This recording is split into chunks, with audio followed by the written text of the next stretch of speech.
Hey, what if you got paid every single week instead of waiting a whole month for your dividends? Imagine consistent cash hitting your account like clockwork, rain or shine. Today I'm recapping the top weekly dividend paying ETFs in the portfolio. If you're interested in weekly dividends, like and subscribe and follow along on the journey. Hey, welcome back to the weekly dividend portfolio.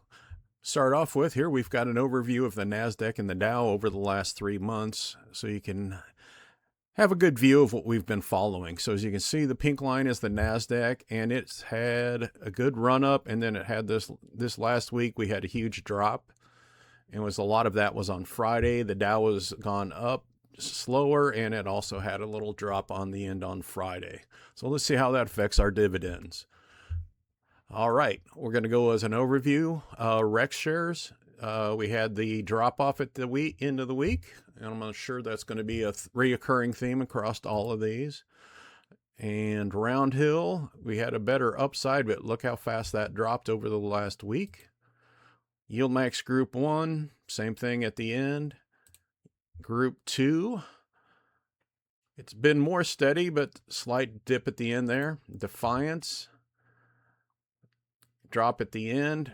As you can see, most of these are also overall negative. And Granite shares, if you remember last week, remember when I showed you this set, it was up over 100,000, but they had done the reverse split. So now that I fixed it, you can see it's actually with the reverse split, how much money you actually lose when they do that. It did, 2 of them were 1 to 6, and one was a 1 to 8.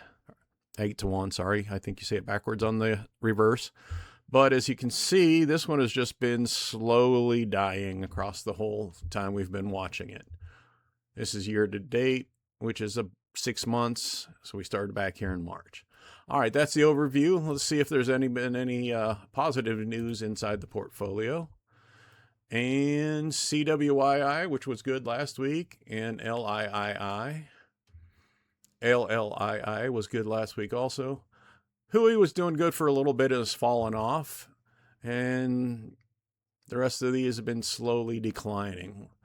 Let's go ahead, and since CW is the winner, we're going to see what we did. We got, there's our overall holding. Dividend, 11 cents. And as if you remember, this one is about 50% return. And this one pays around 10 cents. And yep, 11, 9, 12. So if you're holding this one, you're looking for around that 10-cent mark every week, which is, not bad for a $13.28 stock or ETF. It started at $10.94 and it's gone up in share price also. So we've been getting steady dividends at around the 40% mark, and we've had share appreciation. So a positive NAV and dividends, that's the sweet spot for what you're looking for. Roundhill, how are we doing on Roundhill?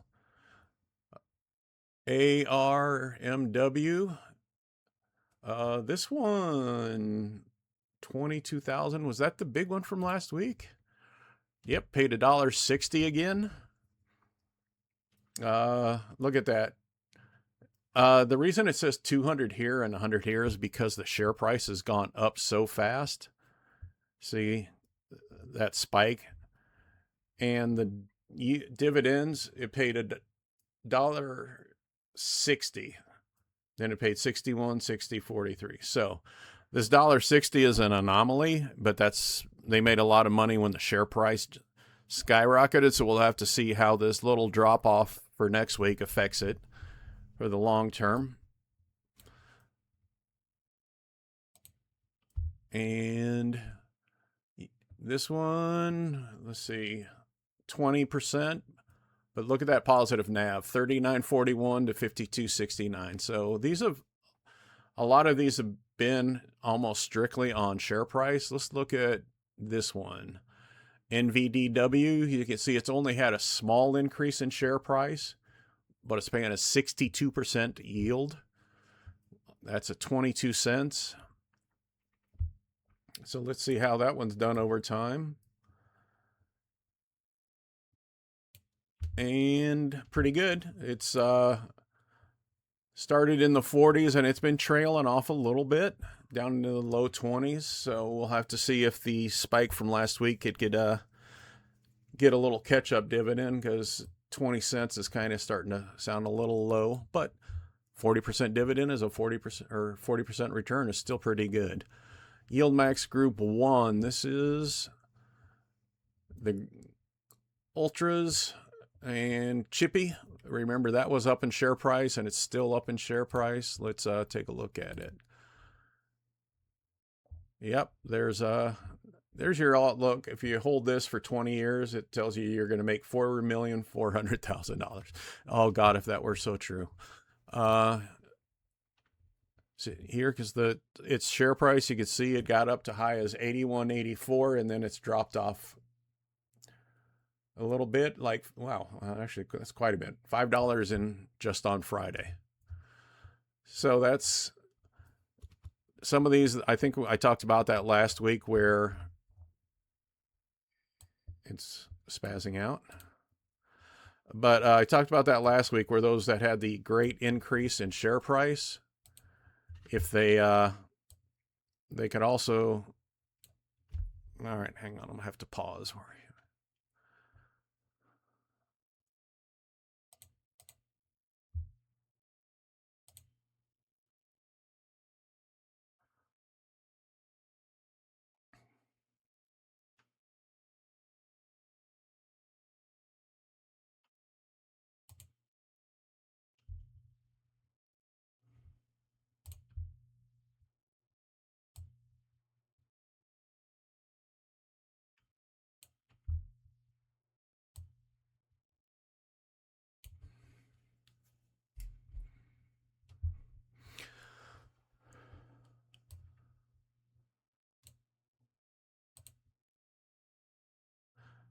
Okay, it looks like it stopped spazzing out there. Let's see. Let's go back to Chippy and let's look at its dividend. Paid 71 cents. And how is that historically? That is actually a little above average, so that's good. So you have the huge increase in share price, but you're only jumped 2 cents and then another 4 cents on your dividend. So if the share price stays high and you bought it 3 months ago, you're doing good. If you're buying it now and you lost $5, but you only got 71 cents in dividend, that's going to be painful. That's why I talked about it last week, that some of those that have the skyrocketing share price kind of scares me to chase those. YieldMax Group 2, down 46,000 overall. This is the large holding one. Has a lot of stuff in it. AMDY. And as you can see, this has had a good share price increase. It's went from 32.80 to 50.83. Let's take a look at that on the chart. See, we started back here in March. So we caught the bottom, and then we had this huge run up, and now it's back down on the second dip. So it had a little spike, dipped, little spike, dip. The market overall, as you saw from the first chart on the video, that's pretty normal to follow the overall market. Dividend of 117, 66%. And then we're going to go down here, and as you can see, that's actually a pretty good. It has gone up from around 90 cents to up the $1.17. So that one's dividend is increasing slowly behind the fast jump in share price. Anybody else exciting on here? In the comments, if you want me to talk about a specific one that you hold or that you're interested in, let me know and I can do a deeper dive into that one. All right, cool, thanks. Let's see, Maro. That one was doing a little better last week. This is the one I said it's only $6, so $5.80. It had a slight dip in its price. As you can see, this one has stayed steady since it's had its big fall. It was up at like 17. Then it got down here around the $6 mark, and it's just been kind of bouncing around that $6 mark. So if it doesn't go too much below 580, I think that one will be safe as long as it doesn't hit that reverse split threshold, which they really won't tell you what it is. But here's the big number for it, the 200% dividend. And why is that? Because it's a low value share price and it gets a 14-cent dividend. And that has been about normal. It's actually gone up a little from around 10 to around 14. You see it's slowly climbing. And that's okay. If you could get steady NAV and a consistent dividend that is that big a percent, there's nothing wrong with that. You don't have to have a huge share run up. If you're doing this for long-term dividend growth, you're going to be pounding out those dividends and really increasing your shareholding. Defiance is also down at the end here. And what do we got? We got QQQT. None of these have had a huge run up in share price. So these have been more steady. As you can see, 1867 to 19, 1677 to 1727. And then the best one is 1648 to 1821. I think we took a peek at this one. And let's see. Yep. It was up at 19 and then it's down to 18. So that was about $1 it lost. What did it get for a dividend? 32 cents. So there's two ways to look at that. It's a 20% return, so you're going to get 20% of your cost. And 30 cents. Look how steady this one is around that 30-cent mark. So this is one that if the volatility of the underlying stays consistent and you don't lose much on NAV, this one is a really decent long term. You're going to get though 20 is not as high as some of the weeklies, if you get 20% return and you're getting that steady with the price. But as you can see, this one is a little bit of volatility in the price.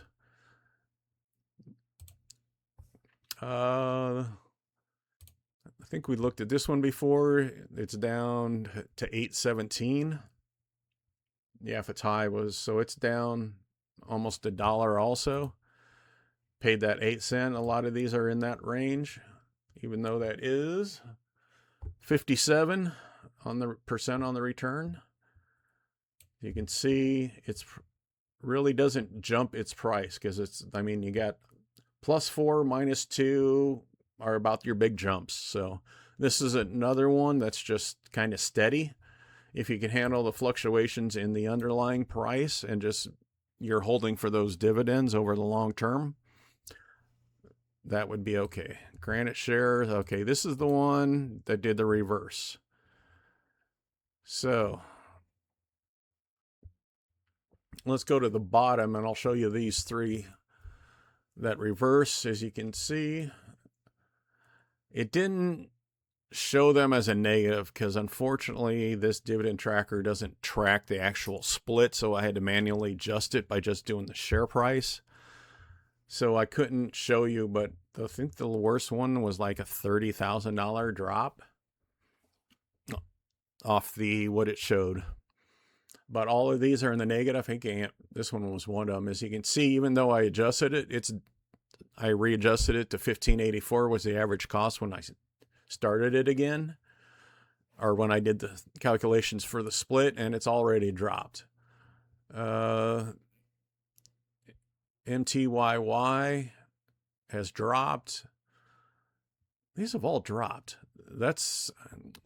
I don't know who's running this Granite shares, but I may just start skipping those because honestly, I would not recommend Granite shares. And if you do your own research, I don't think you're going to find anything different. If you find that there's something positive about Granite shares out there, let me know in the comments because I really don't think there's anything big to do with it.